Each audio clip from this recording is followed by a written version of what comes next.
Panduan Ibadah Online GPIB Immanuel Bekasi. Persiapan sarana ibadah.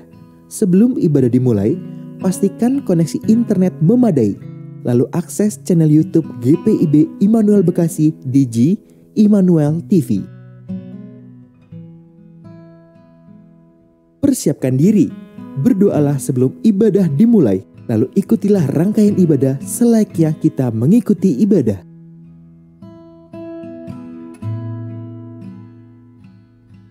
Bila memungkinkan, ajaklah sanak keluarga Anda untuk mengikuti ibadah bersama-sama agar terciptanya suasana persekutuan.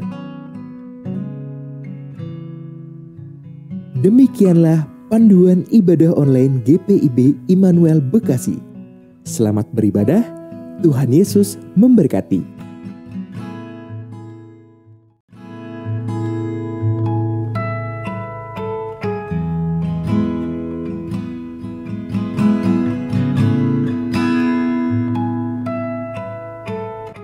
Salam dan selamat malam untuk ibu bapa dan saudara-saudariku sekalian.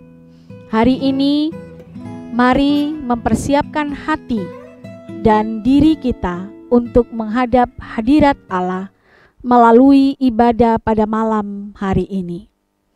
Mari kita bersaat teduh.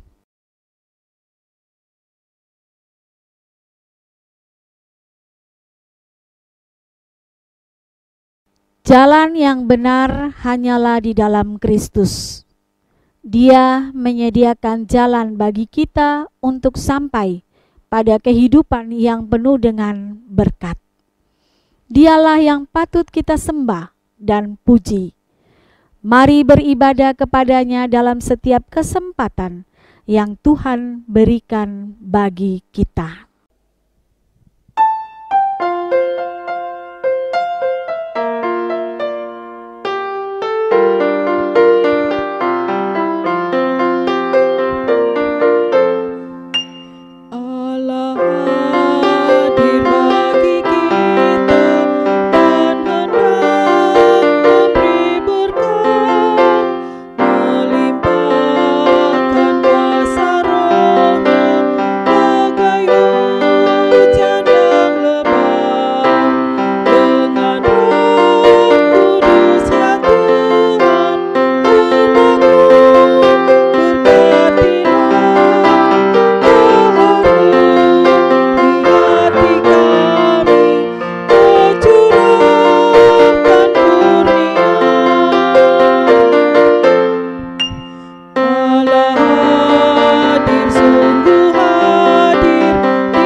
Umat Tuhan, mari berdoa. Ya Tuhan Allah Bapa yang kami puji, sembah dan muliakan dalam Tuhan Yesus Kristus. Kami bersyukur karena dari hari ke hari, dalam suka dan duka, Engkau selalu setia menjaga dan menolong kami. Engkau mengetahui semua kekurangan dan kelemahan kami, dan mengampuni segala dosa dan kesalahan kami. Kami bersyukur karena diberi kesempatan bersama dengan keluarga kami untuk menghayati persekutuan dengan Tuhan dan dengan sesama melalui nyanyian, doa, dan mendengarkan firman-Mu. Kuduskanlah ibadah kami ini ya Tuhan, serta karuniakan Roh Kudus-Mu untuk mengurapi kami semua. Dalam nama Tuhan Yesus Kristus, Tuhan kami. Amin. Jemaat, marilah berdiri untuk mendengarkan firman Tuhan yang dibacakan dari kitab Hakim-Hakim pasal 7 ayat 15 hingga ayatnya yang ke-25. Pembacaan firman Tuhan hari ini terambil dari kitab Hakim-Hakim pasal 7 ayat 15 hingga ayatnya yang ke-25. Yang menyatakan, segera sesudah Gideon mendengar mimpi itu diceritakan dengan maknanya, sujudlah ia menyembah. Kemudian pulanglah ia ke perkemahan orang Israel, lalu berkata, bangunlah, sebab Tuhan telah menyerahkan perkemahan orang Median ke dalam tanganmu. Sesudah itu dibaginyalah ke-300 orang itu dalam 3 pasukan, dan ke tangan mereka semuanya diberikannya sangkakala dan buyung kosong dengan sulu di dalam buyung itu. Dan berkatalah ia kepada mereka, perhatikanlah aku dan lakukanlah seperti yang kulakukan. Maka apabila aku sampai ke ujung perkemahan itu, haruslah kamu lakukan seperti yang kulakukan. Apabila aku dan semua orang yang bersama dengan aku meniup sangkakala, maka haruslah kamu juga meniup sangkakala sekeliling seluruh perkemahan itu dan berseru, demi Tuhan dan demi Gideon. Lalu Gideon dan ke-100 orang yang bersama-sama dengan dia sampai ke ujung perkemahan itu pada waktu permulaan giliran jaga tengah malam, ketika penjaga-penjaga baru saja ditempatkan. Lalu mereka meniup sangkakala sambil memecahkan buyung yang di tangan mereka.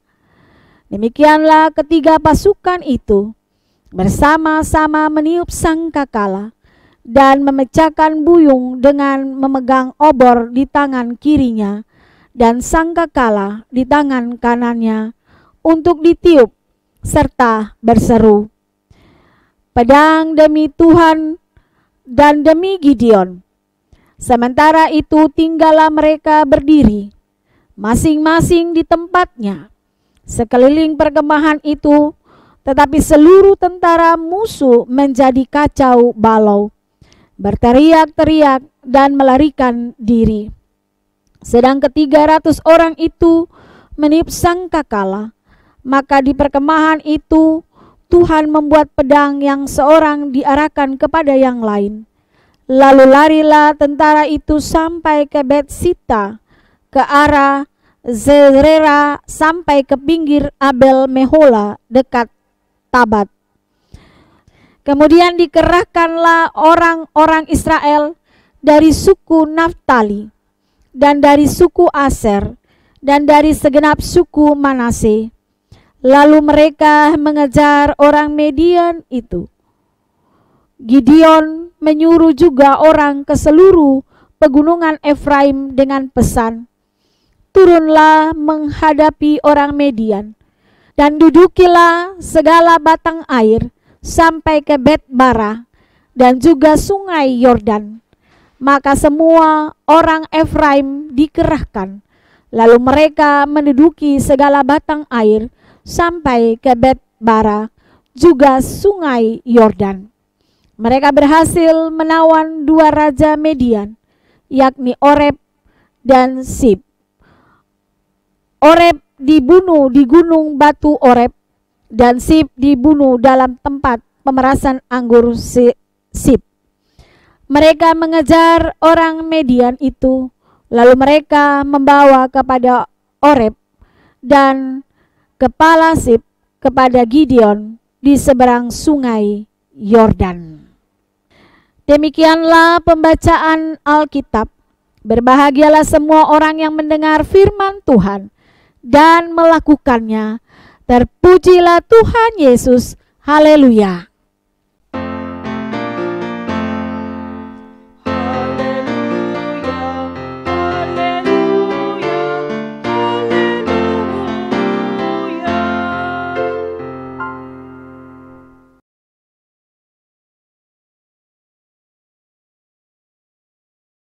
Saudara-saudara yang dikasihi oleh Tuhan Yesus Kristus, Gideon adalah seorang muda yang berasal dari suku Manase.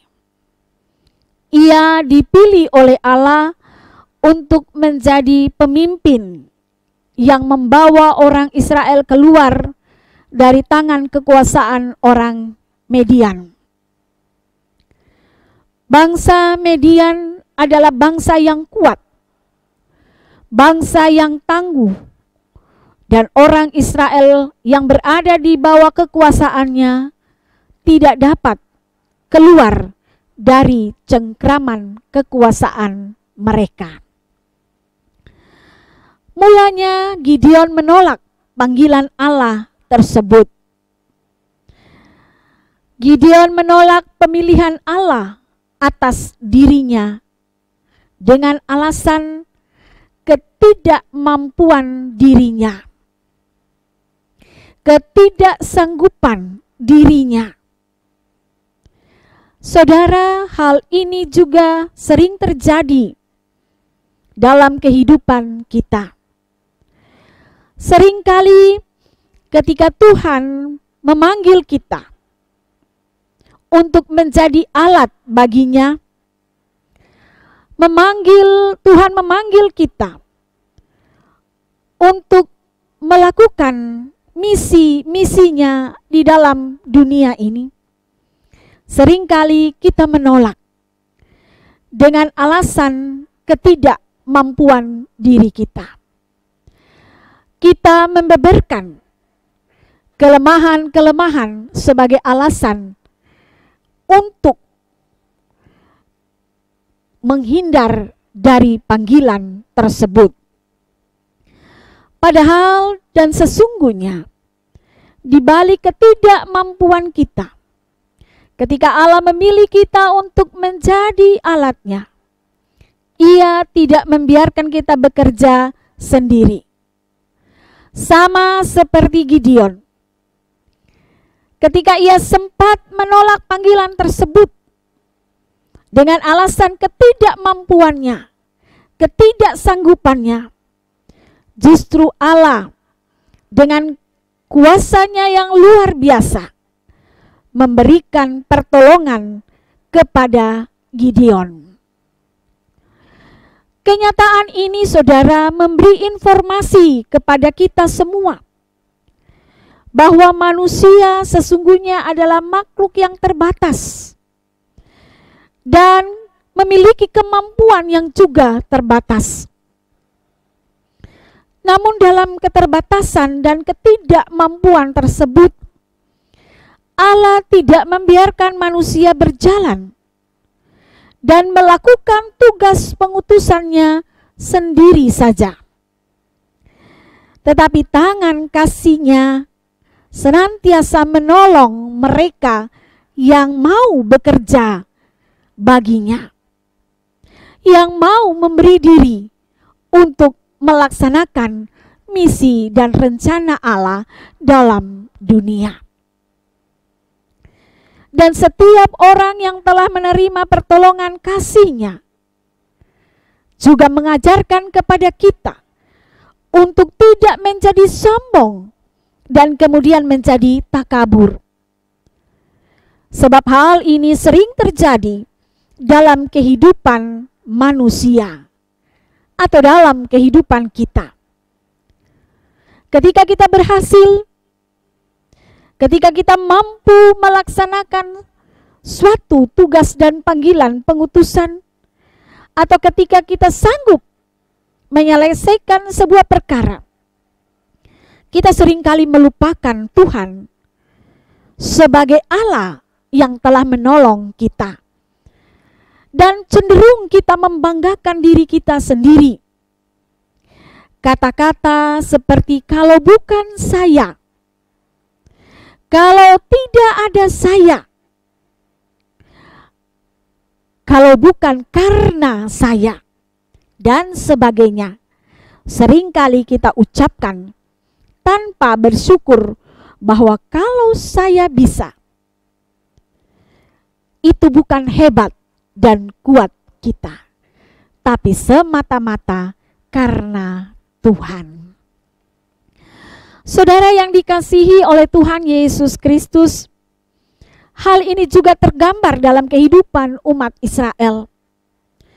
Mereka terlalu cepat membanggakan diri atas kekuatan diri sendiri mereka. Dan dengan mudah mereka sering melupakan atau meninggalkan Allah. Hal ini nampak tergambar dalam perikop bacaan kita hari ini. Di sana dikatakan dalam perikop pasal 1 sampai dengan 14. Dikatakan ada 32.000 rakyat atau umat Israel yang mengikuti Gideon untuk berperang melawan orang Median. Allah tahu bagaimana karakter. Allah tahu bagaimana watak dari umat Israel. Dalam jumlah yang besar, jika mereka menang, maka mereka akan menjadi sombong. Mereka akan membanggakan diri mereka sendiri. Lalu dengan mudah mereka meninggalkan Allah.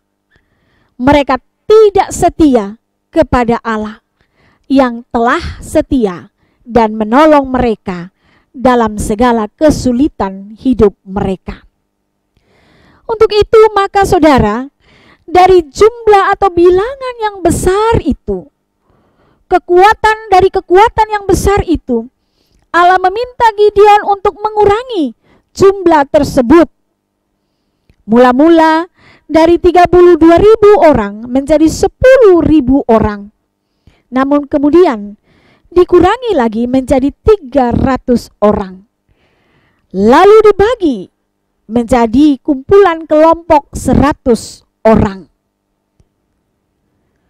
Sebuah jumlah, angka, bilangan yang terlalu kecil,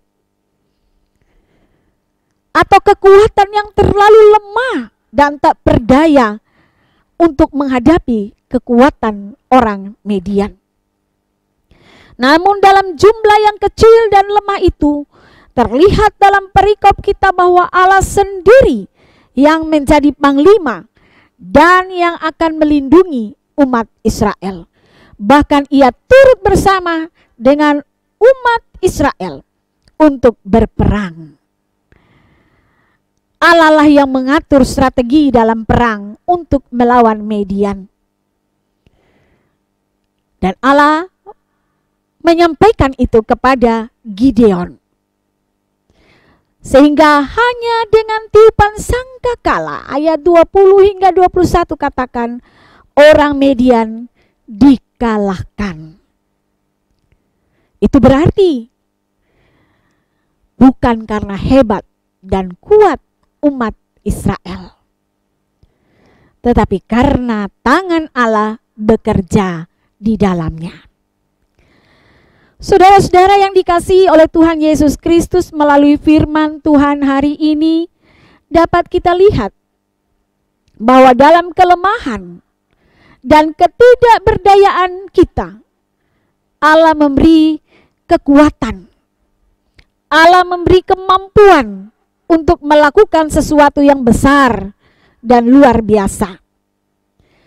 Dan justru dalam ketidakberdayaan serta ketidakmampuan, sesungguhnya terlihat kuasa Allah yang luar biasa dan ajaib. Oleh sebab itu, dalam memilih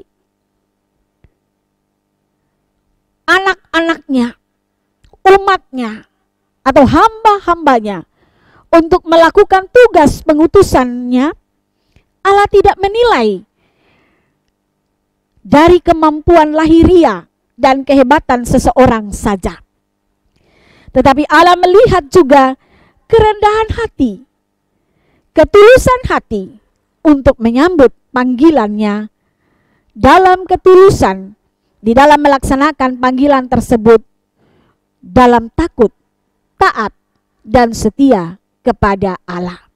Seperti Gideon, dalam kerendahan dan ketulusan tersebut, Gideon melakukan dengan taat dan patuh perintah Allah.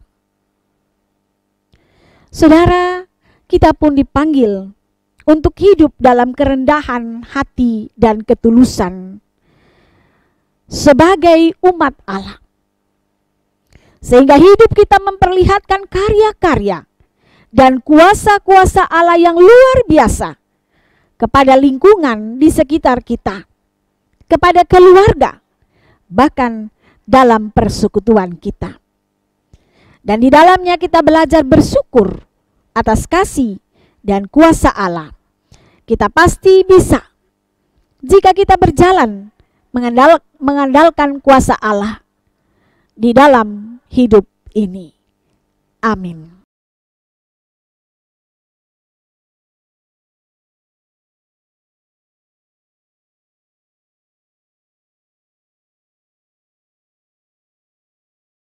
Umat Tuhan, mari kita berdoa.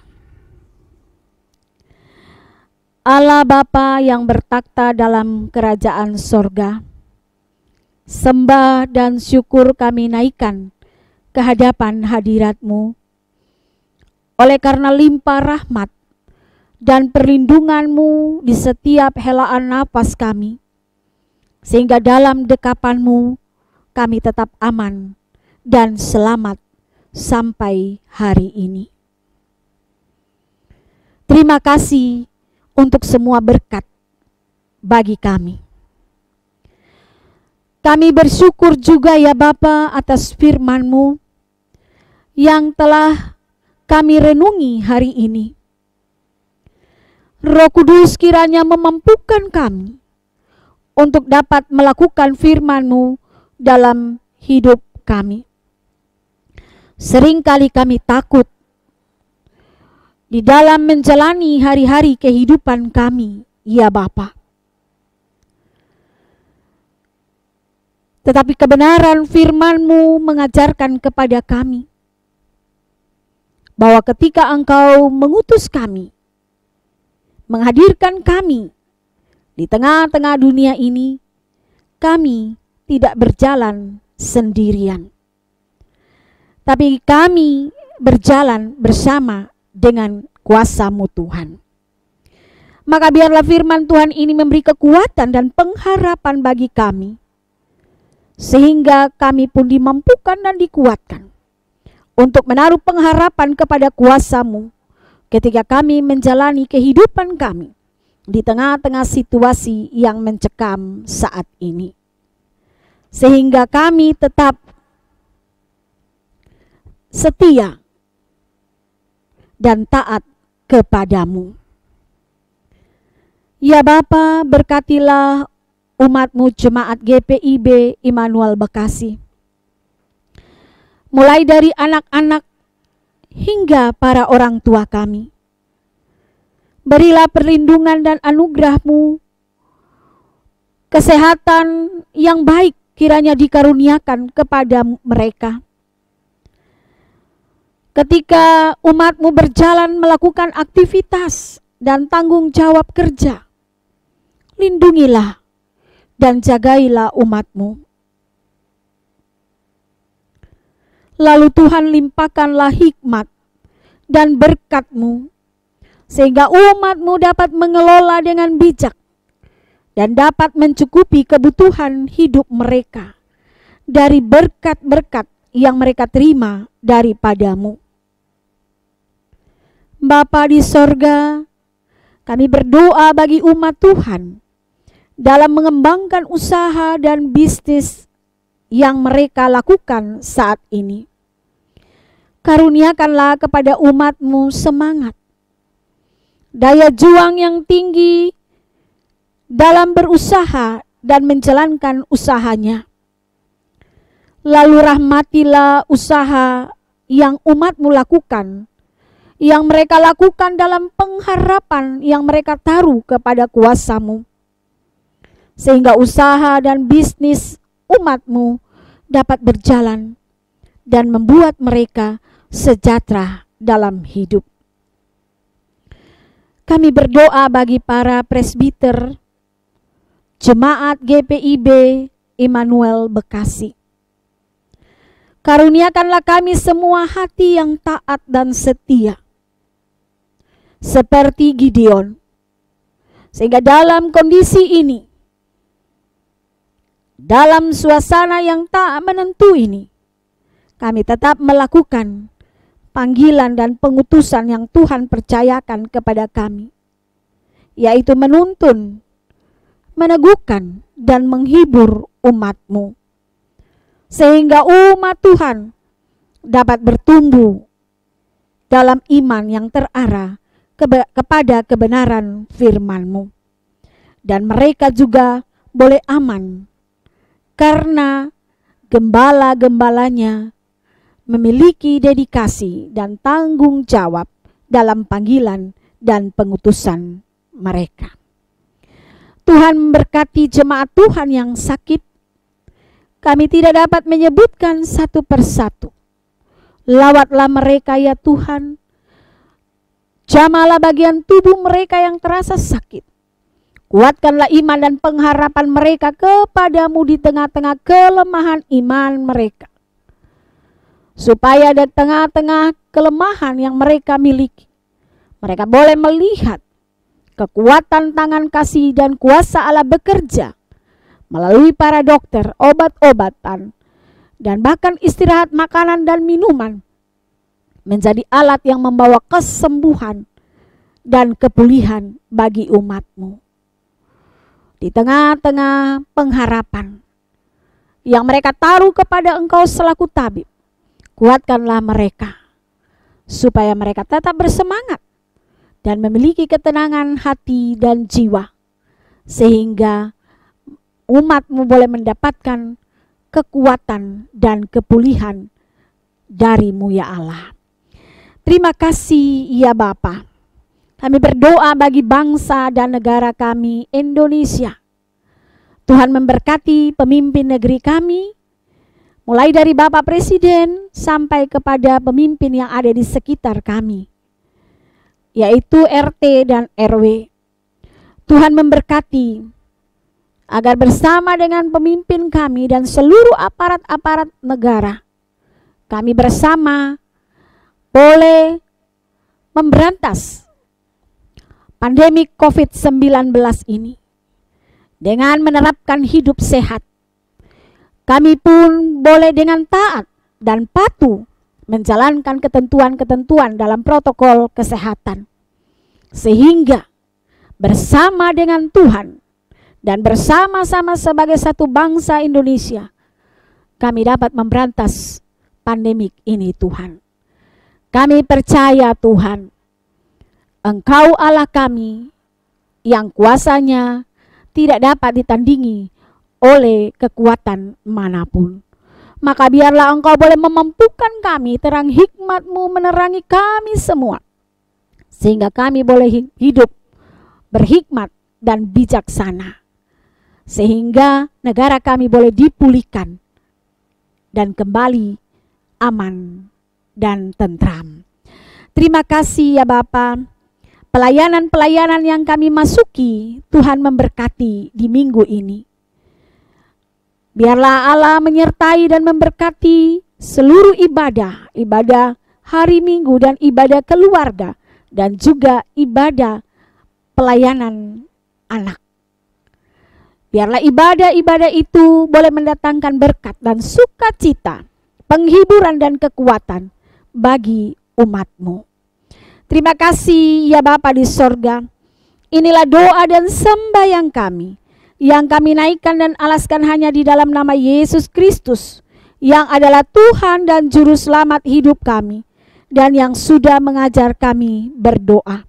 Bapa kami yang di sorga, dikuduskanlah nama-Mu, datanglah kerajaan-Mu, jadilah kehendak-Mu di bumi seperti di sorga.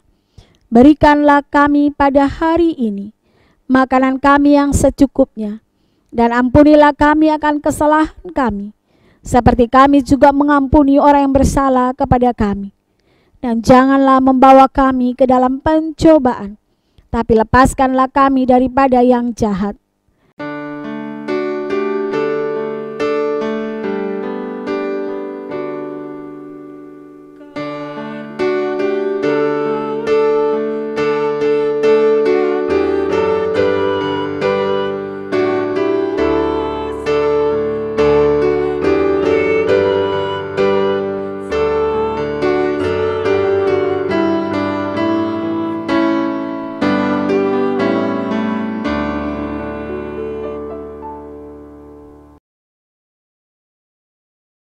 Umat Tuhan, mari kita membawa persembahan kepada Allah dengan mengingat pesan Alkitab. Bawalah seluruh persembahan persepuluhan itu ke dalam rumah perbendaharaan, supaya ada persediaan makanan di rumahku, dan ujilah aku, firman Tuhan semesta alam. Apakah aku tidak membukakan bagimu tingkap-tingkap langit, dan mencurahkan berkat kepadamu sampai berkelimpahan. Maleakhi 3 ayat 10. Kiranya Allah berkenan atas pemberian kita dan menguduskan persembahan syukur kita kepadanya.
Jemaat, mari berdiri untuk menyerahkan persembahan ini kepada Tuhan dalam doa syukur. Kita berdoa. Ya Tuhan, terimalah persembahan syukur kami, yaitu umat yang telah Engkau selamatkan. Jadikanlah persembahan syukur kami ini sebagai berkat bagi sesama dan bagi pembangunan tubuh Kristus. Amin. Angkatlah hati dan arahkanlah pikiranmu kepada Tuhan, serta terimalah berkat-Nya. Kasih karunia Tuhan Yesus Kristus, kasih Allah Bapa, dan persekutuan Roh Kudus menyertai kamu sekalian.